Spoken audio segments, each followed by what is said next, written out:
ঘুমাও, কালকে early morning উঠতে হবে, সকালে রওনা দেবো আমরা। কিন্তু হঠাৎ ওগুলো কথা কিছু না, এমনি বলছিলাম। ভোরে দুজনেই ফজরের নামাজ শেষে আবার শুয়ে পড়লো। আয়মান আরিয়াকে বুকে টেনে নিল। আরিয়া, শেষবারের মতো তোমাকে কাছে পেতে চাই, নিজের সাথে মিশিয়ে নিতে চাই। তুমি কি সেই অনুমতি দেবে? শেষবারের মতো মানে? সন্দিহান দৃষ্টিতে তাকিয়ে। না মানে আজকে তো ব্যাক করবো, এরপর তো একসঙ্গে থাকা হবে না। তো কেনাই? আরিয়া লজ্জা পেয়ে আয়মানের বুকে মুখ গুজল। আরও একবার মিলন হলো তাদের। আরিয়া এখন ঘুমোচ্ছে আর আয়মান এক্সারসাইজ করছে রুমের ভেতরে। সকাল 8টার দিকে আরিয়ার ঘুম ভাঙলে নিজের পাশে আয়মানকে না পেয়ে নিজেকে চাদরে ঢেকে উঠে বসলো। এবার দেখতে পেল আয়মানকে পুশ আপ দিচ্ছে সে। আরিয়া আবারও ক্রাশড। উফ, এই লোককে দেখলে আরিয়া বারবার প্রেমে পড়ে ক্রাশ খায়। আয়মানের মাথরওয়ালা সিক্স প্যাক তো আরিয়ার সবচেয়ে পছন্দের। সবই ঠিক আছে, কিন্তু আয়মানের উন্মুক্ত পিঠে আরিয়ার দেওয়া খামচির দাগ স্পষ্ট। মুচকি আসলো আরিয়া। আজ 2 মাস হয়ে গেল আয়মানের কোনো খবর নেই। সেই যে আরিয়া আর নিমুকে হোস্টেলে পৌঁছে দিয়ে গেল, এরপর আর আয়মানের দেখা পায়নি আরিয়া। কোথায় সে জানে না আরিয়া। রোজ কেউ জিজ্ঞেস করেছে, কিন্তু তার উত্তর সে জানে না আয়মান কই। ওই দিন অফিসে গিয়ে কিছু কিছু ফর্মালিটি কমপ্লিট করে বাসায় ফিরে যায় আয়মান। এরপর থেকে সে গায়েব। আরিয়া বেশ বুঝতে পেরেছে এটা আয়মানের আগেরই প্ল্যান, তাই তো ওই দিন ওরকমভাবে কথা বলেছিল। হোস্টেল অবধি পৌঁছে দিয়ে চলে যাওয়ার সময় আয়মান আবারও বলেছিল, আমি না ফিরলে নতুন কাউকে বিয়ে করে নিও, সুখী হবে। আর হ্যাঁ, অপেক্ষা করো না আমার জন্য। কথাটা বলে আয়মান এক মুহূর্তে না দাঁড়িয়ে চলে গিয়েছিল। আসলে রোজ জানে আয়মান কই আছে, কিন্তু আয়মানের নিষেধ থাকায় রোজ সত্যিটা বলতে পারছে না আরিয়াকে। এদিকে আরিয়ার অবস্থা খারাপ, ঠিকমতো খাওয়া দাওয়া করে না সে। নিমুই জোর করে যা খাওয়ায় আর কি। আজকে ক্লাস টেস্ট ছিল, নিমু এক প্রকার জোর করে আরিয়াকে নিয়ে যায়। কিন্তু ক্লাসে ঢোকার সময় হঠাৎই আরিয়া সেন্সলেস হয়ে যায়। কলেজের পাশে হসপিটাল। নিমু আরাফাত আরও দুজনের সহায়তা নিয়ে আরিয়াকে হসপিটালে নিয়ে গেল। ডাক্তার চেক আপ করছেন। নিমুর তো ভীষণ টেনশন হচ্ছে আরিয়ার জন্য। নিজের প্রতি কোনো যত্ন নেই, খাওয়া দাওয়া কি ঠিকমতো করে না, যার ফলাফল বমি হয় আর আজকে সেন্সলেস হওয়া। আরিয়ার বাবা মা এসব বিষয়ে এখনও জানে না, নিমু বলেনি ল। আরিয়া চায় না ওর বাবা মা চিন্তা করে যাক। এদিকে আরাফাতের ভীষণ রাগ হচ্ছে আয়মানের উপর। আজ ওর জন্যই আরিয়ার এই অবস্থা। সে নাকি আইনের লোক, রেসপন্সিবিলিটি নিয়ে ভীষণ পসেসিভ সে। কিন্তু আরিয়ার বেলায় এমন কেন? আরিয়া তো তার বিবাহিত বউ, আরিয়া কি তার রেসপন্সিবিলিটি নয়? পেশেন্টের হাজব্যান্ড কই? ডাক্তার বলল কেন? ডাক্তার আন্টি, নিমু বলল অতিরিক্ত মেন্টালি প্রেশার আর খাবারের অনিয়মের জন্য সেন্সলেস হয়ে গিয়েছিল উনি। এই অবস্থায় মেয়েটার এত টেনশন নেওয়া একদম উচিত না। যত সম্ভব টেনশন ফ্রি ও হাসি মুখে থাকতে হবে, ঠিকমতো হেলদি খাবার খেতে হবে, না হলে মা আর বাচ্চা দুজনেরই ক্ষতি। মা বাচ্চা মানে? আরিয়া কি? নিমু অবাক হয়ে বলল, শি ইজ প্রেগনেন্ট। 6 মাস 6 সপ্তাহ চলছে ওনার। কেন, আপনারা কি জানতেন না? না মানে আসলে নো প্রবলেম। পেশেন্টের হাজব্যান্ডকে বলে দিবেন এখন থেকে ফুললি কেয়ারফুল রাখতে, ঠিকমতো হেলদি খাবার খাওয়াতে, আর মোস্ট ইম্পর্টেন্ট পেশেন্ট যেন আর কোনো রকম মানসিক চাপ না নেয়, খেয়াল রাখবেন। Excuse me. ডাক্তার চলে গেলেন। নিমু আর আরাফাত তো অবাকের চরম পর্যায়ে পৌঁছে গেছে, হাত পা কাঁপুনি দিচ্ছে। এইটাই হওয়ার বাকি ছিল এখন। আর আয়মানের বিয়ের ব্যাপারে তো কেউই জানে না। আর সবচেয়ে বড় কথা হলো আয়মান নিখোঁজ। এই বাচ্চার কথা জানাজানি হলে তখন কি হবে? সমস্ত অবৈধতার ট্যাগ লাগিয়ে দেবে। আর আরিয়ার বাবা মা, তারা জানলে তো আত্মহত্যা করবে। নিমু কাঁপা কাঁপা হাতে ব্যাগ থেকে নিজের ফোনটা বের করে রোজকে কল দিয়ে সবটা খুলে বলল। কল কেটে মাথায় হাত দিয়ে বেডের সাইডে চেয়ারে টেনে বসলো নিমুর। আরাফাত ঠায় দাঁড়িয়ে আছে। এবার কি করব আরাফাত? আমার মাথা কাজ করছে না। আয়মান ভাইয়া তো আরুকে নিজের স্ত্রী বলে অ্যাকসেপ্ট করে নুনি, আর সে তো এখন নিরুদ্দেশ। কী হবে এবার? আঙ্কেল আন্টি জানলে কী হবে ভেবে দেখছিস? আমার মাথা কাজ করছে না, কি করব? আচ্ছা আরু, আরও তো ঘুমোচ্ছে, ঘুমের মেডিসিন দেওয়া আছে। অ্যাবর্শনাল করালে কেমন হয়? কী যাতা বলছিস? এই অনাগত বাচ্চাকে মেরে ফেলার কথা বলছিস? কি করে তুই? তাছাড়া কী বলবো বল? এই প্রেগনেন্সির কথা আজ বাদে কাল সবাই জেনে যাবে, তখন তখন ওরও কাউকে মুখ দেখাতে পারবে? ঠিকই বলছিস, কিন্তু আরিয়া ঘুম অনেকক্ষণ আগেই ভেঙেছে। অতিরিক্ত টেনশনে ঘুমের ওষুধও আজকাল ঘুম আসতে চায় না তার। এতক্ষণ বলা কথাবার্তা সবাই শুনেছে। ও আর আমাদের কথা শুনে আর চুপ থাকতে পারলো না। আরিয়া, ব্যাস অনেক হয়েছে, শোন তোরা, আমার বাচ্চাকে আমি পৃথিবীতে আনবো, একাই বড় করবো ওকে। সমাজের কথায় কিছু যায় আসে না আমার। এই বাচ্চা যে আয়মানের স্মৃতি, তার অংশ। আয়মান আমার পাশে সশরীরে না থাকলেও এই বাচ্চার মাধ্যমে আছে। আমি এই বাচ্চাকে কখনো নষ্ট করবো না, জন্ম দেব ওকে। আরও তুই তাহলে জেনে গেছিস সব? আরও ভেবে দেখ, কী করে একে একে পৃথিবী আনবি তুই। আঙ্কেল আন্টি, সমাজ, পৃথিবীর চোখে তুই অবিবাহিত মেয়ে, এ বাচ্চার কথা জানতে পারলে আঙ্কেল আন্টির কী হবে ভেবে রেখেছিস? আমি জানি আমি কি করছি, আব্বু আম্মু কখনো এই বাচ্চার কথা জানবে না। আমি ভেবে নিয়েছি কি করব। শোন, আরিয়া আরাফাত আর নিমুকে নিজের প্ল্যানিংটা বলল। গ্রেট আরও, কিন্তু যদি সাকসেস না হোস? আরাফাত বলল, আর তো যা হেলথ কন্ডিশন, এতদিন তো জানতাম না। আয়মানের অংশ আমার গর্ভে বেড়ে উঠেছে, এখন জেনেছি। আর হেলাফেলা নয়, এখন থেকে আমার আয়মানের অংশ, আমাদের বেবির জন্য নিজের ফুল কেয়ার করব আমি। ওকে সুস্থভাবে পৃথিবীতে আনবো, সিঙ্গেল মাদার হয়ে ওকে বড় করব, দেখে নিস তোরা। আমরা তোর পাশে আছি আরু। আরাফাত প্লাস নিমু বলল। আরিয়ার হাতে স্যালাইন চলছে, ঘণ্টাখানেক পরে রিলিজ দেওয়া হবে। নিমু আরাফাত চেয়ার টেনে বসে আছে। কিছুক্ষণের মধ্যে রোজ এসে উপস্থিত হলো। রোজও শখ খেয়েছে। আরিয়ার সাথে কুশল বিনিময় করে নিমুকে ডেকে বাইরে আসলো রোজ। এটাই হওয়ার বাকি ছিল। আরিয়াকে যদি আগে বলতাম তাহলে আরিয়া কিছু একটা করে আয়মান স্যারকে ফিরিয়ে আনতো। তুমি কেন নিষেধ করলে আরিয়াকে বলতে? আমি কি জানতাম নাকি আরও প্রেগনেন্ট? আমি তো রাগে বলছিলাম এটা। আয়মান ভাইয়া কীভাবে পারলো আরুকে এভাবে ফেলে যেতে? বউ আগে নাকি প্রফেশন। আরুকে যদি বউ হিসেবে নাই চায় তাহলে ফিজিক্যালি গেল কেন? এবার কি করব? স্যার তো আফ্রিকাতে। পরশুদিন লাস্ট কথা হয়েছিল, ঠিকঠাক কন্ট্যাক্টও হয় না। মাসে একদিন কন্ট্যাক্ট করতে পারি। এবার আর পারবো কি না জানি না। সিক্রেট মিশনে গেছে, ভীষণ ডেঞ্জারাস। জীবন নিয়ে বেঁচে ফিরতে পারলেই হয়। পারমাণবিক বোমা কেস, বুঝছো? এখন কি হবে আমার মাথা কাজ করছে না। আরিয়া কি বলেছে জানো? নিমু আরিয়ার প্ল্যান খুলে বলল। এটা কী ধরনের বাচ্চামি আইডিয়া? এগুলো সিনেমাতে মানায়, বাস্তবে না। বাস্তবতা খুবই কঠিন। এসব ননসেন্স মার্কা প্ল্যান বাদ দাও। কিন্তু বাই এনি চান্স যদি সাকসেস হতে পারি তাহলে কোনো চিন্তাই থাকবে না। তুমি তো আছোই, একবার চেষ্টা করতে ক্ষতি কি বলো? ঠিক আছে, যা ভালো বোঝো করো। আয়মান স্যারের ফ্ল্যাটের চাবি আমার কাছে। আজকে হোস্টেলে ছেড়ে তোমরা দুজনেই স্যারের ফ্ল্যাটে উঠবে। আরিয়ার বাড়িতে কল করে বলে দিও যে আমি তোমাকে ফ্ল্যাট দিচ্ছি। তুমি আর আরিয়া ওখানেই থাকবে। অকারণে হোস্টেল থেকে টাকা উড়ানোর কী দরকার? ওকে, এটাই বলি তাহলে। আর আঙ্কেল আন্টি আব্বু আম্মু কালকে আসবে। অনেকদিন দেখা হয়নি তো ওনাদের কালকেই সব বলবো নে। আরিয়ার তো সবে 1.5 মাস চলছে, বুঝতে পারবে না কেউ। ওকে, তাহলে কালকেই চলে আসো। আর আরিয়ার খেয়াল রাখো, কালকে আঙ্কেল আন্টি যেন কিছু বুঝতে না পারে। ওনাদের জহরির চোখ একটা ক্লু পেলেই কিন্তু সন্দেহ করবে। আমরা ম্যানেজ করে নেব। তুমি তো আসছোই, আশা করছি কোনো প্রবলেমস হবে না। তুমি তো আছোই, আশা করি প্রবলেমস হবে না। আরিয়াকে জানিয়ে দেওয়া উচিত আয়মান স্যার কোথায়, না হলে আরিয়া ভুল বুঝবে। আরও কখনোই ভুল বুঝিনি রোজ, তবু জানানো উচিত। ঠিক আছে, যা ভালো বুঝো। রোজ আরিয়াকে বলে দিল আয়মান কই আছে। বিষয়টা আরিয়া নর্মালভাবে নিয়েছে, কারণ সে আয়মানকে কথা দিয়েছিল আয়মানের প্রফেশন নিয়ে ওর কোনো প্রবলেম নেই। আয়মান তো বলেই ছিল সে এক জায়গায় স্থায়ী নয়, তার লাইফ রিস্ক রয়েছে। সব জিনিস শুনে তো আরিয়া নিজেকে আয়মানের সাথে জড়িয়েছে, তাহলে আজ কেন মানতে পারবে না সে? আরিয়া অপেক্ষা করবে আয়মানের ফিরে আসা। আল্লাহর কাছে একটাই চাওয়া, তিনি যেন আয়মানকে সশরীরে সুস্থভাবে ফিরিয়ে আনে। আয়মানকে যে ফিরতে হবে যে নিজের সন্তানের ভালোবাসা মানুষের টানে। হ্যাঁ, আয়মান আরিয়াকে ভালোবাসে। আয়মান এখনও সেটা মুখ ফুটে না বললেও তার আচরণে ঠিকই বুঝেছে আরিয়া।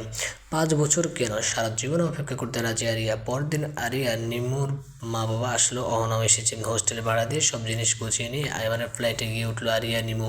আরিয়া সবার সাথে নর্মাল বিহেভিয়ার করেছে, কেউ কিছু বুঝতে পারেনি। আরিয়ার মা ভুনা ডিম করেছিল, আরিয়া ফেভারিট কোনো অনেক কিছুই, কিন্তু আরিয়া কিছুতেই খেতে পারছে না, বমি হয়ে যাচ্ছে।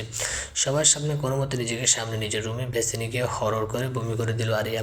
কেউ কিছু বা বুঝলেও অহনা ঠিকই বুঝতে পেরেছে কিছু তো হয়েছে ওর বোনের। আরিয়া সাধারণত অহনার কাছে কিছু লুকায়নি, আজও লুকালো না, সব খুলে বলল অহনাকে। অহনার চরম মাপের শখ খেয়েছে প্লাস ভয়। অহনার এসএসসি শেষ, ওরা আম্মু রাজশাহীতে আরিয়ার সাথে রাখতে চেয়েছিল ওকে, 2 বোন একসাথে থাকবে, কিন্তু অহনা রাজি ছিল না। ও এলাকার কলেজে পড়বে ফ্রেন্ডসদের সাথে। কিন্তু এখন ডিসিশন চেঞ্জ করলো। অহনা নিজের বোনের এই সময় পাশে থাকতে হবে। ওর হাতে আর একদিন আছে, তারপরে চয়েস দেওয়ার ডেট শেষ। আর্টস থেকে এসএসসিতে 4.98 পেয়েছে অহনা। ওর বাবা মাকে বুঝিয়ে ওই দিনই বিকেল বাড়ি ফিরল সবাই। অহনা আগের চয়েস ক্যান্সেল করে নতুন করে চয়েস দিল। দেখতে দেখতে কেটে গেল 2টা মাস। আরিয়ার প্রেগনেন্সির এখন 3.5 মাস চলছে। আয়মান যে রুমে থাকতো ওই রুমে থাকে আরিয়া, নিমু এক রুমে আর অহনা আর এক রুমে। ফ্ল্যাটে 4টা বেডরুম, একটা ডাইনিং রুম, একটা কিচেন, আর প্রতিটা বেডরুমে অ্যাডজাস্ট বাথরুম। শুধু আয়মান ওরফে আরিয়ার রুমে ব্যালকনিও রয়েছে। আরিয়া এই রুমে কাউকে ঢুকতে দেয় না। এই রুমে যে তার আয়মানের স্মৃতি রয়েছে, ঘরের প্রতিটা জিনিসে আয়মানের ছোঁয়া রয়েছে। নিমু দরজায় এসে নক করলে আরিয়া দরজা খুলে রুমের বাইরে আসলে তবু রুমের কাউকে ঢুকতে দেবে না সে। কি বল? নিমু আর আরিয়া ড্রয়িং রুমে সোফায় বসলো। তোর তো এখন 3.5 মাস চলছে, পেট এখনও বোঝা যাচ্ছে না। তো আমি বলি কি এখনই বাড়ি থেকে একবার ঘুরে আয়, আর বলে আসবি সামনে এক্সাম, ক্লাস মিস দেওয়া যাবে না, আগামী 1 বছরের মধ্যে আর বাড়ি আসা হবে না আমার। ঠিকই বলছিস, এখন না গেলে কিছুদিন পরে চিল্লাবি বাড়ি যাওয়ার জন্য, তখন তো যেতে পারবে না, বোঝা যাবে তখন। চল সবাই মিলে বাড়ি থেকে ঘুরে আসি তাহলে। আর যদি আয়মান থাকতো ওকে নিয়ে যেতাম রে, কিন্তু তার তো কোনো খোঁজই নেই, যোগাযোগ নাকি বিচ্ছিন্ন হয়ে গেছে। রোজ তো সেটাই বললো, না জানি কী অবস্থায় আছে। টেনশন করিস না, আরও আল্লাহর কাছে দোয়া কর যাতে সব ঠিক থাকে, ভাইয়া যেন ফিরে আসে সুস্থভাবে, সেইটাই। এছাড়া আর কী বা করতে পারি। আল্লাহ যেন আমার অনাগত সন্তানকে বাবা হারান না করে। ফুস করে দম ছেড়ে বলল, বড় হয়ে গেছিস আরও, কেমন বড় বড় কথা বলতে শিখেছিস। পরিস্থিতি বাধ্য করেছে আমরা সবাই পরিস্থিতির শিকার, পরিস্থিতি মানুষকে বদলে দেয়। যাকগে, চল পড়তে বসে, এত চিন্তা করতে গেলে পড়াশোনা হবে না, পড়াশোনাটা তো চালিয়ে যেতে হবে, তাই না? পরের দিন আরিয়া, নিমু, অহরা বাড়ি চলে গেল। 10-12 দিন থেকে সবাইকে বুঝিয়ে আবার রাঁচিতে ব্যাক করলো। দিন যায়, মাস যায়, আরিয়ার ডেলিভারির ডেটও এগিয়ে আসছে। এখন 9 মাস চলছে, আরিয়ার চলাফেরা করতে ভীষণ কষ্ট হচ্ছে ওর। তাই কলেজ করতে পারে না। নিমু ক্লাস করে নোটস এনে দেয়, সেটা দিয়ে পড়াশোনা করে। আরিয়ার জন্য এক্সট্রা টিচার্স রেখেছে, যারা আরিয়া আর নিমুকে বাড়ি এসে টিউশনি করে দিয়ে যায়। রাতে আরিয়া নিমুর সাথে ঘুমায়, কখন কি প্রবলেম হয় বলা তো যায় না। তাই রাত 8টা বাজে, নিমুর কল বেজে উঠলো, রোজের নম্বর। কিন্তু রোজ তো এমন সময় কল দেয় না। নিমু ওয়াশরুমে গেছে, তাই আরিয়ার হাতে থাকা বায়োলজি বইটা রেখে নিমুর ফোনটা নিয়ে কল রিসিভ করলো। আরিয়া কিছু বলবে তার আগে রোজ বলে উঠলো, নিমু, আমি এখন যা বলবো এটা যেন আরিয়া একদম জানতে না পারে। এই সময় ওর মেন্টালিটি প্রেশার নেওয়া একদম ঠিক না। মাত্র খবর পেলাম আয়মান স্যার যেখানে পারমাণবিক বোমা কেস সলভ করতে গিয়েছিল ওখানে বোমা বিস্ফোরণ হয়েছে। ওই জায়গা সব পাশে আরও কিছু এরিয়া ধ্বংস হয়ে গেছে, কেউ বেঁচে নেই, আর বাঁচাতে দূর, মানুষ প্রাণীদের কঙ্কালও খুঁজে পাওয়া দুষ্কর। ফায়ার সার্ভিসও আরও অনেক টিম কাজ করছে যদি কারোর লাশ পাওয়া যায়। আয়মান স্যার আর নেই নিমু, উনি ওখানেই ছিলেন। কথাটা শুনতে আরিয়ার হাত থেকে ফোনটা পড়ে গেল, একটা চিৎকার দিয়ে সেন্সলেস হয়ে গেল। ভাগ্যিস বিছানার উপরে বসেছিল, তাই আঘাত পায়নি আরিয়া। ফোনের উপাস থেকে রোজও বুঝে গেছে এতক্ষণ ওর সব কথা নিমু নয়, আরিয়া শুনেছে। বিপদ আজ করতে পেরে সব রেখে দ্রুত কার নিয়ে রওনা দিল রোজ। কিছুক্ষণ পরে আয়মানের ফ্ল্যাটের নক করলে একটু কোনো সাড়ার শব্দ পেল না। রোজ দরজায় হালকা ধাক্কা দিতে দরজা খুলে গেল, মানে খোলাই ছিল। রোজ হততম্ব হয়ে ভেতরে গিয়ে দেখলো নিমু বিছানায় বসে নিজের কোলের উপর আরিয়ার মাথা রেখে ডাকছে। আরাফাত চোখে মুখে পানি ছেটাচ্ছে, হিমু হাত পা ঘষছে। আরাফাত তার হিমু ডেটিংয়ে গেছিলো, মানে শহর ঘোরাঘুরি। আর কি নিমুর কল পেয়ে ওরা ছুটে এসছে। নিমু রোজকেও কল দিয়েছে অনেকবার, কিন্তু রোজ ড্রাইভিং করছিল বিদায় কল রিসিভ করতে পারেনি। নিমু তখন বাথরুমে থাকাকালীন হঠাৎ আরিয়ার চিৎকার শুনে দ্রুত রুমে এসে দেখে আরিয়া অচেতন অবস্থায় পড়ে আছে। তখনই নিমু সবাইকে কল করে। নিমু সাধারণত আরিয়াকে একা থাকতে দেয় না, কেউ না কেউ সঙ্গে থাকবে, কিন্তু আজ সকালে অহনা জরুরি এক কাজে বাড়ি চলে গেছে। রোজকে দেখে নিজের কোল থেকে আরিয়ার মাথায় ধীরে নামিয়ে রোজের সামনে এসে দাঁড়ালো। রোজ অসহায় আর চিন্তিত চোখে তাকিয়ে আছে নিমুর দিকে। তখন আরুকে কি এমন বলছে যে আরু সেন্সলেস হয়ে গেল বলো? দেখো, আমি জানি তখন তুমি কল দিয়েছিলে আর আরুর সাথে কথা বলছিলে। আসলে নিমু, রোজ সবটা খুলে বলল। আগে সব বলতে, কে বলেছে তুমি নাকি পুলিশ অফিসার? এই তার নমুনা, আগে ভয়েস শুনবে না, কে কল রিসিভ করেছে ওটাকে গিয়ে বললো। নিমু আরিয়ার হাত পা ক্রমশ ঠান্ডা হয়ে আসছে। আরাফাত বলল, নিমু এসব কথা পরে হবে, আগে আরিয়াকে হসপিটালে নিয়ে যাওয়া দরকার, ইটস ইমিডিয়েটলি। হসপিটালে ওটিতে নেওয়া হয়েছে। আরিয়াকে ইমিডিয়েটলি সিজার করতে হবে, তা না হলে মা বাচ্চা কাউকে বাঁচানো পসিবল না। পেশেন্টের এক প্রকার ব্রেন স্ট্রোক করেছে, সে এমন কিছু দেখেছে বা শুনেছে যেটা তার ব্রেন মেনে নিতে পারেনি। পেশেন্ট কোমায়ও চলে যেতে পারে, আবার নাও যেতে পারে, সব আল্লাহর উপরে, এমনটাই জানিয়েছে ডাক্তার। ওটির বাইরে আরাফাত, রোজ, রাহুল, শান, প্রীতম, মাইনুল, নাইম পায়চারি করছে। এরাও অফিসার আয়মানের আন্ডারে কাজ করে। নিমু তো কাঁদতে কাঁদতে অলরেডি একবার সেন্সলেস হয়ে গিয়েছিল। নিমুকে সামলাচ্ছে। অহনাকেও ইনফর্ম করা হয়েছে, ইতিমধ্যে রওনা দিয়েছে। অহনাকে ইনফর্ম করা হয়েছে, ও ইতিমধ্যে রওনাও দিয়েছে। প্রায় 2 ঘন্টা পর একজন নার্স তোয়ালে জড়ানো একটা বাচ্চাকে নিয়ে বের হলো। নিমু কাঁদতে কাঁদতে গিয়ে দাঁড়ালো। নার্স মুচকে এসে বলল, কংগ্রাচুলেশন, ছেলে হয়েছে। রোজ বেবিকে কোলে নিল। নিমু কাঁদতে কাঁদতে বলল, আরিয়া কেমন আছে? এবার নার্সের মুখ কালো হয়ে গেল। ডক্টর বলবেন সেটা? আমি কিছু বলতে পারবো না। কথাটা বলে নার্স আবার ওটিতে ঢুকে গেল। কিছুক্ষণ পরে একজন ডক্টর বের হলো, সবাই মিলে ঘিরে ধরলো তাকে। অহনাও চলে এসেছে, বেবি এখন তার কাছে। ডক্টর, আমার আপু কেমন আছে বলুন? সে ঠিক আছে তো? অহনা বলল। ডক্টর কিছুক্ষণ চুপ থেকে বলল, দেখুন, সময়ের আগে আমরা ডেলিভারি করতে বাধ্য হয়েছি। মিনিমাম আরও 10 দিন পর ডেলিভারি করলে ভালো হতো। এনিওয়েজ, তেমন কোনো প্রবলেম হয়নি, ঠিকভাবে অপারেশন সাকসেস হয়েছে, কিন্তু পেশেন্ট যে মেন্টালি আঘাতটা পেয়েছিল তার জন্য কি হবে এখনই বলতে পারছি না। 2 ঘন্টা পর জ্ঞান ফেরা নর্মাল, সর্বোচ্চ 6 ঘন্টা, তা না হলে পেশেন্ট কোমায় চলে যেতে পারে। আমাদের কিছু করার নেই। কিছুক্ষণ পর পেশেন্টকে কেবিনে দেওয়া হবে। Excuse me mister. ডক্টর চলে গেলেন। নিমো আর অহনা ধপ করে ফ্লোরে বসে পড়লো। অনবরত কান্না করে যাচ্ছে তারা। আরাফাত অহনার কাছে থেকে বাবুটাকে নিল। আয়মানের আন্ডারে কর্মরত কয়েকজন অফিসার এসেছিল, তারা এখন বাবুকে নিয়ে বিজি। হ্যাঁ, আর এর জন্য তাদেরও খারাপ লাগছে ঠিকই, কিন্তু বেবিকেও তো সামনে রাখতে হবে। 3.5 ঘন্টা পরে জ্ঞান ফিরে আরিয়ার। আলহামদুলিল্লাহ সে ঠিক আছে, কিন্তু জ্ঞান ফেরার পর থেকে আরিয়া কারোর সাথে কথা বলছে না, কেমন চুপচাপ হয়ে আছে। রাহুলের বাসা হসপিটালের পাশে। রাহুল সুগার ফ্রি সুজি রান্না করে এনেছে। সিজারিয়ান পেশেন্ট, জাল মিষ্টি ছাড়া নরম খাবার খাওয়াতে হবে। আরিয়া এখনও বাবুকে দেখেনি। আরাফাত আর রোজ ডক্টরকে কাছে নিয়ে গেছে বেবিকে, কি একটা ইঞ্জেকশন দিতে হবে তাই। আরিয়া আপু নে, খেয়ে নে এটা। অহনা মুখের সামনে চামচ করে সুজি নিয়ে নো রেসপন্স।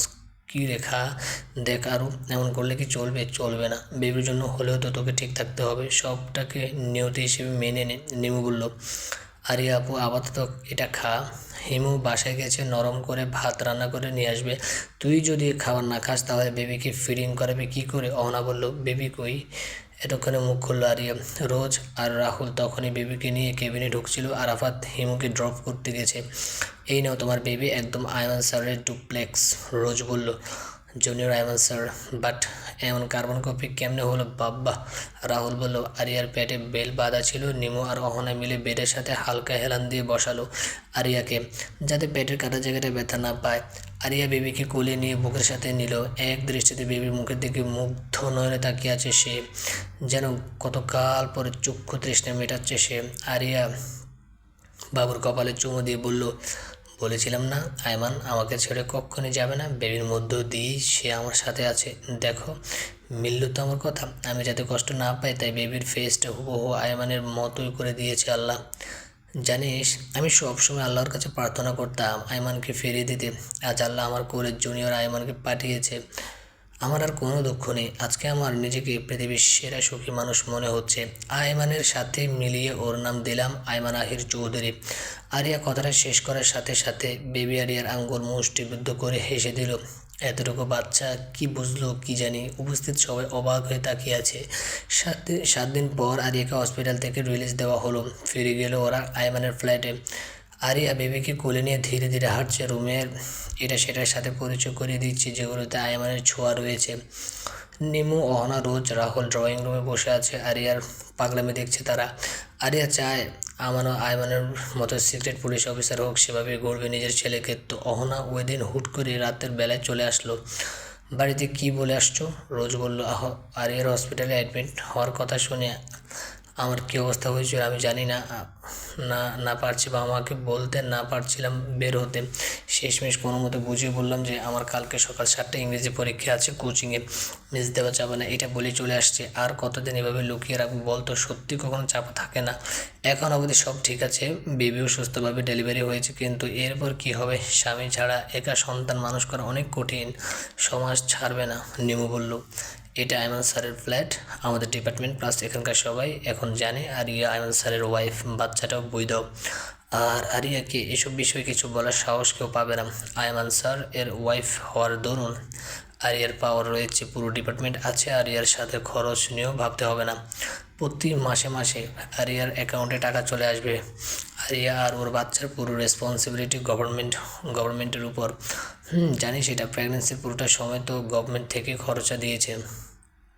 বলছি সামনের সপ্তাহে এক্সাম, কী যে হবে আল্লাহ জানে। ওরও তো এই কয়েকদিন পড়তেই পারেনি, আর এখন আমানকে নিয়ে কীভাবে পড়াশোনা করবে? এতটুকু দুধের শিশুকে রেখে এক্সাম হলে কী করে যাবে? চিন্তা করো না, 2জন লেডি কনস্টেবলকে সাথে নিয়ে যাবে, আর অহনা তো আছেই। ওরা আমানকে নিয়ে এক্সাম হলের বাইরে থাকবে। কোনো প্রবলেম হলে তখন আরিয়া বাইরে এসে আমাকে সামলাবে। এইভাবে তো অনেকেই এক্সাম দেয়। কথা সেটা না, আম্মু আর আন্টি আসতে চাচ্ছে এখানে। ওনাদের কথা হচ্ছে পরীক্ষার এই 1 মাস আমাদের এখানে থাকবে। হোয়াট? আর কথা হবে যে করে হোক। কী করবো বুঝতে পারছি না। আমি আর একে এখনও জানাইনি এই বিষয়ে। এমনিতেই মেয়েটা নানান টেনশনে আছে, ওর মনটাও খারাপ হয়ে আছে। এর মধ্যে এগুলো শুনলে আরও প্রবলেম হবে। আম্মু আন্টিকে আসলে আমাদেরকে দেখে যদি প্রশ্ন করে বাচ্চাটা কার, তখন কি বলবো?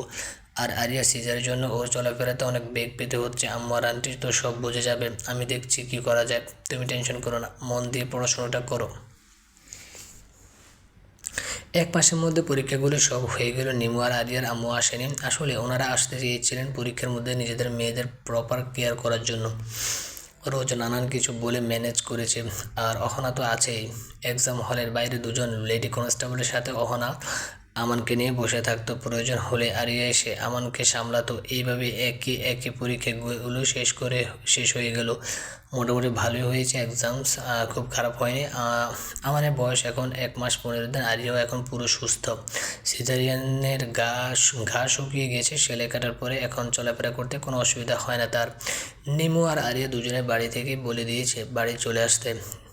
1 বছর মেয়েদের কাছে পায়নি তারা। পরীক্ষা শেষ, মাসখানেকের মতো ছুটি আছে হাতে। আর রোজ ও নিমুর বিয়ের ডেটও ফিক্সড হয়ে গেছে, সামনের সপ্তাহে বিয়ে। এখন আর কোনো অজুহাত দিয়ে লাভ হবে না, বাড়ি যেতে হবে। আরিয়া কিছু একটা প্ল্যানিং করে নিল, প্ল্যানটা সাকসেস হলে আর প্যারা নেই। আরাফাত আর হিমুর সাথে কথা বলতে হবে, ওরা রাজি হবে শিওর। যথারীতি হিমু, অহনা, নিমু আর আরিয়া আমানকে নিয়ে চলল বাড়ির উদ্দেশ্যে। কতদিন পর নিজের জন্মস্থানে যাচ্ছে। নিমু তো ভীষণ এক্সাইটেড, আরিয়াও খুশি লাগছে, তবু ভেতরে এক চাপা ভয় কাজ করছে। যদি সবাই বুঝে ফেলে কী জবাব দেব সে। আয়মান থাকলে কোনো টেনশন ছিল না, অনেক আগে ফ্যামিলিকে বুঝিয়ে নিত সে, কিন্তু এখন আয়মান তো নেই, জানি না কখনো ফিরবো কিনা। তার উপর বেবি হয়েছে, কিভাবে কি করবে। হ্যাঁ, আরিয়া বিশ্বাস করে আয়মান কিছুই হয়নি, সে জীবিত আছে আর একদিন অবশ্যই ফিরে আসবে। সে জীবিত আছে আর একদিন অবশ্যই ফিরে আসবে সে। 2 ঘন্টা জার্নির পর তারা পৌঁছালো নিজ শহরে। নিমু একটা সিএনজি ভাড়া করে নিজ বাসায় গেল, আর আছে আরিয়ার আরেকটা সিএনজি ভাড়া করে তিনজনে আরিয়ার বাসার উদ্দেশ্যে রওনা দিল। 15 মিনিট পর বাড়িতে পৌঁছালো তারা। আরিয়া, হিমু, অহনা তিনজনেরই ভীষণ নার্ভাস লাগছে, ধরা না পড়লে। আলহামদুলিল্লাহ। কলিং বেল দিতে কিছুক্ষণ পরে আরিয়ার আম্মু এসে দরজা খুলে দিল। এতদিন পর নিজের মেয়েদের চোখে দেখে পানি এসে গেছে তার। আরিয়া আমানকে হিমুর কোলে দিয়ে দুবোন মাকে জড়িয়ে ধরলো। এদিকে আমান হিমুর কোলে গিয়ে কান্না করছে। আরিয়া ছাড়া কারো করে তেমন থাকে না আমান। অহন আর নিমুর কাছে থাকে, বাট বেশিক্ষণ না। হিমুর কাছে তো যাই না, তবে রাহুল আর রোজের সাথে বেশ খাতির ওর। যা হোক, নিজের ছেলের কান্না শুনে আরিয়া দ্রুত হিমুর কোল থেকে আমানকে নিয়ে নিল। এতক্ষণে জার্নি করার জন্য বাবুর ক্ষুধাও লেগেছে, বুঝতে পারছে আরিয়া। এখনই রুমে যেতে হবে, দুধের শিশু এতক্ষণ না খাইয়ে রাখা ঠিক না। এটা কি আরিয়া, কার বাচ্চা এটা? আরিয়ার মা বলে কাঙ্ক্ষিত প্রশ্ন শুনে তিনজনে ভয় পেয়ে গেছে। অহনা হিমুকে ইশারা করলো, হিমু কোনো মতে নিজেকে সামলে বলল, আসসালামু আলাইকুম আন্টি, ওটা আমার ছেলে। আর আমি অহনার বান্ধবী নিমু আপুর বিয়ের জন্য এসেছি। আমার হাজব্যান্ড বিয়ের দিন আসবে। আসলে আম্মু, আমি বলেছি হিমুকে আমার সাথে থাকতে। আমার কাছে বেশিক্ষণ থাকে তো, আমায় ছাড়া কান্নাকাটি করে, আর আমিও আমাকে ছাড়া থাকতে পারবো না, তাই নিজের কাছে রাখলাম। ভালো করেছিস, মাশাআল্লাহ, অনেক সুন্দর ফুটফুটে হয়েছে। আরিয়ার মা আমাকে কোলে নিয়ে নিল। তা মা, তোমার বর কী করে? আম্মু কি শুরু করলে বলো তো, বাইরে দাঁড় করিয়ে রাখবে নাকি? উফ, ভীষণ টায়ার্ড লাগছে, ক্ষুধাও লাগছে, তো ভেতরে চলো। আমার আমান শোনারও ক্ষুধা লাগছে। আরিয়ার কথা ঘুরিয়ে, চল, আজ তোদের দু বোনের পছন্দের সব রান্না করেছি। রুমে গিয়ে হাঁপ ছেড়ে বাঁচলো আরিয়া, অহনা, হিমু। অহনা দরজা লক করে দিল, আর আরিয়া দ্রুত চেঞ্জ করে আমানকে ফিডিং করে ঘুম পাড়িয়ে দিল। অহনা আরিয়ার ব্যাগ থেকে আমানের সব জিনিসপত্র বের করলো। আরিয়া ডায়াপার চেঞ্জ করে আরেকটা ডায়াপার পরিয়ে দিয়ে নিজের মায়ের কাছে গেল। চলে গেল 6 দিন। আজ নিমুর গায়ে হলুদ। সন্ধ্যায় মূল অনুষ্ঠান। এখন দুপুর 12টা বাজে। নিমু, আরিয়া, বাকি সব বন্ধুবান্ধবরা এসেছে। প্রতিবেশীরা হলুদ মেহেদি বাড়ছেন শিলনোড়াতে। আরিয়া চেয়ারে আমানকে নিয়ে বসে বসে দেখছে। ভালোই তো ছেড়েই রাজশাহী, মায়া মোটা হয়ে গেছে সুস্থ দেখি। আমরা তো শুনছিলাম পড়ালেখার জন্য বাইরে গেলে খাবারের সে কষ্টে ভালো খাবার পাওয়া যায় না, কিন্তু তোর দেখে ফুলে গেছো।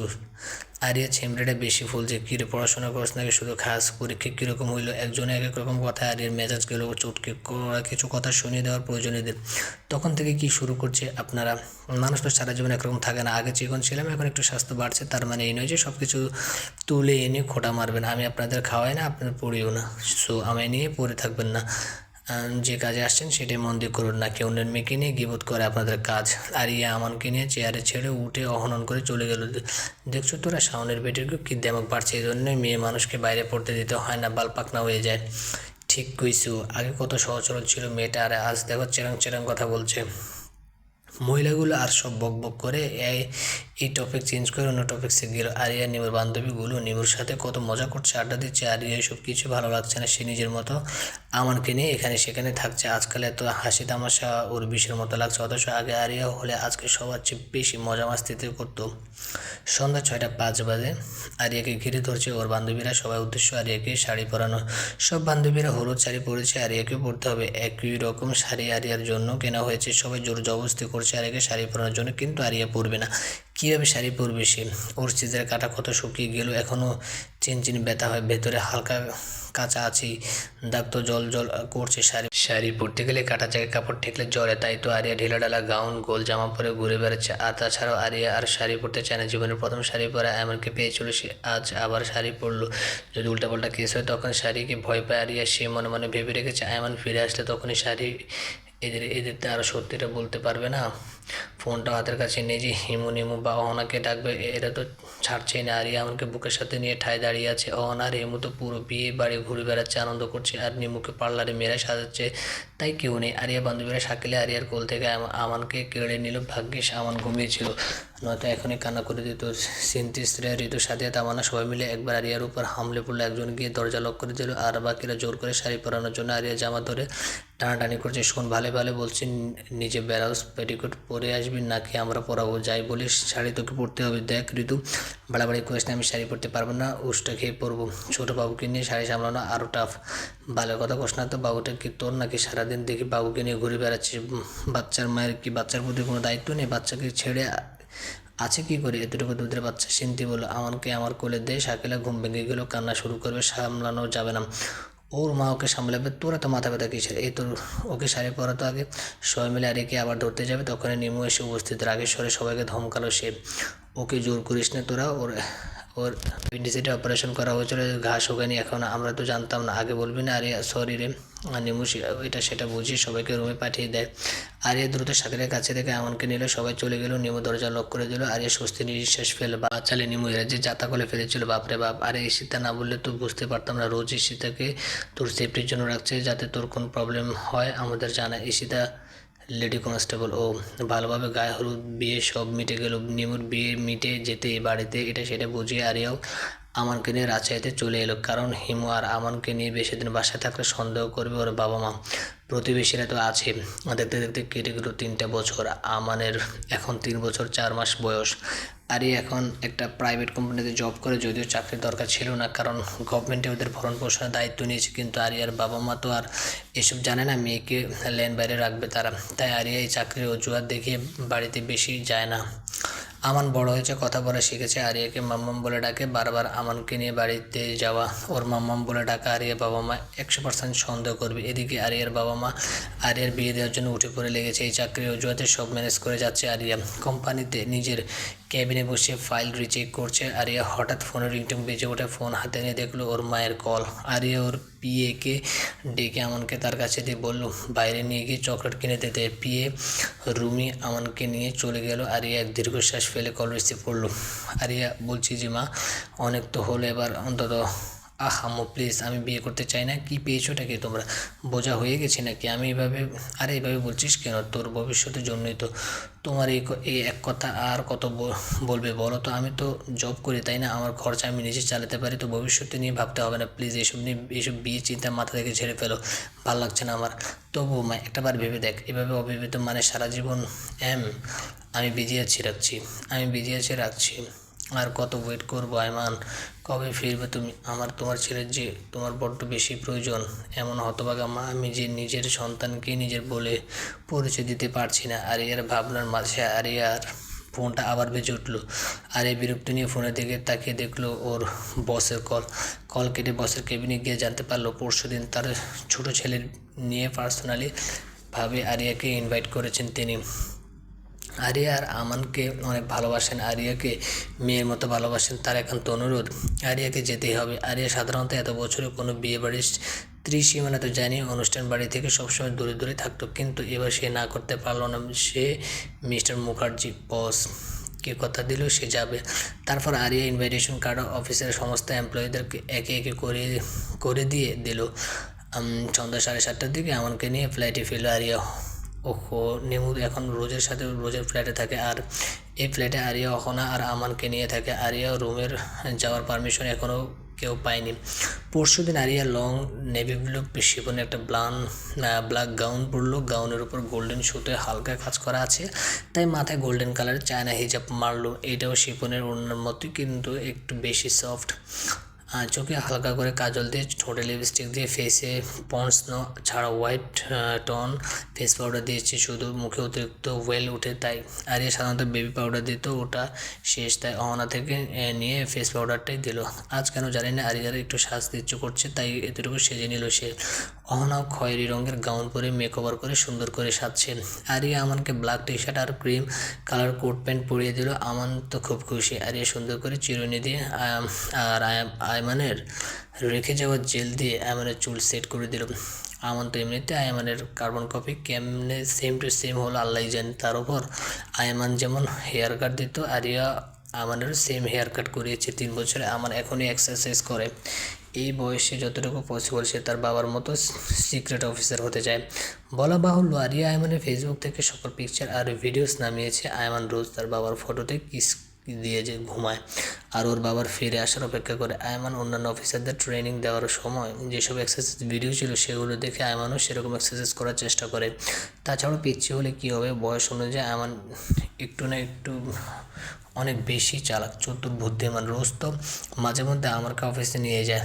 আয়মানের কেবিনে তার সিটে বসিয়ে রাখে। সবাই আমানকে অনেক ভালোবাসে। রাহুল রোজ অন্য অফিসাররা তো বলে, ব্যাপকা বেটা, আয়মান স্যার আমাদের ছেড়ে গেছেন তো তাতে কি, জুনিয়র আয়মানকে তো রেখে গেছে। আয়মানের মতোই সে, তেজ, হাসি, অ্যাটিটিউড, হাঁটাচলার স্টাইল, রাগ হলে সমস্ত রাগ দেওয়ালে ঘুষি দিয়ে মেটানো, আরও প্রায় সব লক্ষণে আয়মানের মধ্যে বিদ্যমান। কেস নিয়ে ডিসকাসের সময় আমার যদি এখানে থাকে, হুটহাট এমন সব কথা বলে সে যেগুলো কেস সলভ করার জন্য একদম পারফেক্ট প্ল্যান। আরে আমানকে পুরো রেডি করানোর পর চোখে কাজল নিয়ে আমানের চুলে হাত বুলালো। পারফেক্ট, তোর বাবার মতোই লাগছে তোকে শোনা। কপালে চুমু দিয়ে বলল, মাম্মাম একটা জিনিস মিসিং। কি বলো? পারফিউম। বাবা যেটা স্প্রে করতো। ও তাই তো, পারফিউম দিতে তো ভুলে গিয়েছিলাম। আমার বাবাটা সব মনে আছে দেখছি। আরে পারফিউম স্প্রে করে দিলাম, সেম ব্র্যান্ডের পারফিউম আনিয়ে রেখেছে আরিয়া, যেগুলো আয়মান ব্যবহার করতো। পারফেক্ট মাম্মাম, আজ বাবাই আসবে তাই না মাম্মাম? আরিয়া চুপ হয়ে গেল। কে তো না মাম্মাম, তুমি বলেছিলে না তুমি যেদিন সাজবে সেদিন বাবা আসবে। দেখো আজ কত সুন্দর সেজেছো, দেখো বাবাই আসবে আমি জানি। হি হি, কি মজা, আজ আমি বাবাইয়ের কোলে উঠবো। আমি কান্তির কাছে যাই। আন্তিকে বলতে হবে তো, আজ বাবাই আসবে। আমান রুম থেকে চলে গেল অহনার রুমে। আরিয়া এক দীর্ঘ নিঃশ্বাস ফেলে চোখের কারণে সে আসা পানিটুকু সযত্নে মুছে নিল। রিক্সা নিয়ে আরিয়া, অহনা আর আমান মিস্টার মুখার্জির ছেলের বিয়ের প্রোগ্রামে গেল। ধনী লোক, বিশাল বড় আয়োজন চলছে, বিলাসবহুল রিসর্ট বুক করা হয়েছে। অহনা হা করে তাকিয়ে আছে। আরিয়া অহনাকে বকা দিয়ে আমানকে কোলে নিয়ে আগে আগে হাঁটা দিল। অহনা দৌড় লাগালো আরিয়ার পিছু পিছু। মাম্মা আমায় কোল থেকে নামা, আমি হাঁটতে পারি তো। না বাবা, জিদ করে না। দেখো তো এখানে কত ভিড়, হারিয়ে যাবা তো, তখন তোমাকে খুঁজতে পাবো না। তুমি কি বাবাইয়ের মতো মাম্মাকে ছেড়ে চলে যাবা? না, আমি মাম্মাকে অনেক ভালোবাসি। গালে কিস দিয়ে বলো। আরিয়া আমানকে নিয়ে মিস্টার মুখার্জির কাছে গেল। অহনার এক বান্ধবীর সাথে দেখা হয়েছে, সে এখন নিজের বান্ধবীকে নিয়ে ব্যস্ত। ভালো আছেন আঙ্কেল? এই তো ভালো। তোমার কি খবর মা? গতকাল হলুদের রিসেপশনে আসলে না যে? আলহামদুলিল্লাহ ভালো। অ্যাকচুয়ালি আঙ্কেল, না আমার ছেলের একটু শরীর খারাপ ছিল, তার কি আসা হয়নি। ও এসো সবার সঙ্গে পরিচয় করিয়ে দিই। মিস্টার মুখার্জি তার ওয়াইফ, ছেলের বউয়ের সাথে পরিচয় করিয়ে দিল। সনাতন ধর্মের বিয়ে অবশ্যই অনেক আয়োজন মজা করেই হয়। কিছুক্ষণ পরে বিয়ে শুরু হলো। আরিয়ার কিছু ভালো লাগছে না, তাই ও সাইডে গিয়ে চেয়ারে বসলো আমানকে নিয়ে। মাম্মাম আমি চকলেট খাবো বাবু প্লিজ, আমার মাথা ব্যথা করছে, এখন না। ওই যে আন্টি, আমি আন্টিকে গিয়ে বলি। আচ্ছা যাও, বেশি খাবে না কিন্তু, ক্যাভিটি হবে। না মামাম, বেশি খাবো না, একটা খাবো। আমান আরিয়ার গালে কিস দিয়ে চলে গেল, আর আরিয়া ফোনে আয়মানের ফটো বের করে এক দৃষ্টিতে তাকিয়ে আছে। এমনই এক বিয়ের অনুষ্ঠানে তোমাকে প্রথম দেখেছিলাম আইমান, এরপর নেমো ছাড়া আর কারো বিয়েতে যায়নি। আজ এসেছি, জানো তোমার ছেলে বলেছে আজ নাকি তোমাকে খুঁজে পাবো। তোমার ছেলে তোমার মতোই ব্রিলিয়েন্ট, বুদ্ধিমান, প্রখর, চতুর হয়েছে। তোমার ছেলে তোমার ফিরে আসার অপেক্ষায় আছে আইমান, আজ অন্তত ফিরে এসো, অপেক্ষায় আছে তোমার। আমার অহনার কাছে যেতে যেতে দেখে অহনায় নেই ওখানে। ওখানে তো ছিল, কই গেল? ওদিকে তাকাতে দেখলো অহনা রিসোর্টের বাইরে সুইমিং পুলের ওখানে দাঁড়িয়ে ফোন কানে নিয়ে কথা বলছে। আমার সেদিকে দৌড় লাগালো। হলরুম থেকে বেরোনোর সময় কারোর সাথে ধাক্কা খেয়ে পড়ে গেল। বেশি ব্যথা লাগেনি। নিজে নিজে উঠে ব্লেজার ঝাড়তে লাগলো আয়মানের স্টাইলে। ম্যানেজ জানেন না নাকি, দেখতে পান না সামনে কেউ আছে? আপনাদের মতো লোকজনের জন্যই তো সবাই ব্যথা পায়। আমার জায়গায় তো কোনো মেয়ে থাকলে কী হতো, টপ করে দোষ মেরে হতো। আমার নিজের ব্লেজার ঝেড়ে মাথা উঁচু করে তাকিয়ে দেখি সামনে থাকা মাস্ক পরিহিত লোকটা ওর দিকে এক দৃষ্টিতে তাকিয়ে আছে। এই যে আঙ্কেল, টেচু হয়ে গেলেন না কেন? লোকটার হাত ধরে বলল। এবার লোকটা হুঁশ ফিরল, আমানের দিকে একটু ঝুঁকে বসলো। বাবু, তোমার নাম কি? আমার নাম আমান। আপনি কি? আমার বাবাইয়ের মতো মাস্ক পরছেন কেন? এমন মাস্ক শুধু আমার বাবাই পরে। আমি দেখতি। চোখ ছোট ছোট করে সূক্ষ্ম দৃষ্টিতে লোকটির দিকে তাকিয়ে, আমি তো এরকম মাস্কই পরি। তো তোমার বাবা কই শুনি? মামাম কই?